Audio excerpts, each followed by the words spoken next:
Hi friends, আজকে আমি তোমাদের সঙ্গে শেয়ার করব পুরীতে আমরা দ্বিতীয় দিনে কি করলাম। সকালবেলা ঘুম থেকে উঠেই প্রথমে আমাদের কাজ ছিল রেডি হওয়া। আমরা উঠেছিলাম 5টার সময়, রেডি হতে হতে 6:30 ওরম বেজে গেছে। দাঁড়াও, তোমাদের তো বলাই হয়নি যে আমরা কোথায় যাওয়ার জন্য রেডি হলাম। আমরা সান টেম্পেলে যাওয়ার জন্য রেডি হয়েছিলাম কোনারকের। আমরা যেই হোটেলে ছিলাম পুরীতে, সেখান থেকে সূর্য মন্দিরের ডিস্টেন্স ওই আধা ঘন্টা 1 ঘন্টার মতো। অনেকটা রাস্তা যাওয়ার পর দেখলাম যে রাস্তায় ডাব দোকান, ফ্রেশ ডাব ছিল। তো বাবা ওখান থেকে ডাব কিনলো সবার জন্য। তো ডাব খাচ্ছিলাম, এই পাইপ দিয়ে না ডাব আমি অতটা আগে খাইনি, এই প্রথমবার খাওয়া।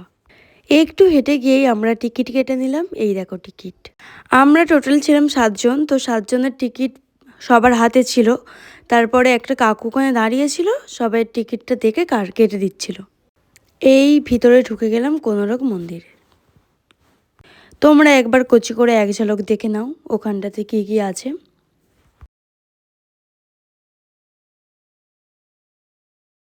আমরা না সেদিনকে ওই সূর্য মন্দিরে খুব একটা সময় দিতে পারিনি, কারণ সেদিনকে আমাদের স্নান করার ছিল সমুদ্রে। তাই তাড়াতাড়ি করেই বেরিয়ে যাওয়া হয়েছিল, খুব একটা সময় দিতে পারিনি। তো সকালবেলা আমরা শুধু এই সান টেম্পেলে ছিলাম, তারপরে চলে গিয়েছিলাম স্নান করার জন্য হোটেলে। আগে থেকে একটা কথা বলে দিই, স্নান করতে কিন্তু ফোন নিয়ে যাওয়া হয়নি। এই দেখো, কোনারক থেকে হোটেলে ফেরার পথে না অনেকগুলো হরিণকেও দেখেছি আমরা এই জঙ্গলে। স্নান করার ক্লিপটা আমি দিতে পারলাম না, কারণ ফোন নিয়ে যাওয়া হয়নি। আবারও একবার বললাম। স্নান করে উঠে এই যে রেডি হয়ে গেলাম, দেখতে পাচ্ছ যে চুলটা ভিজে।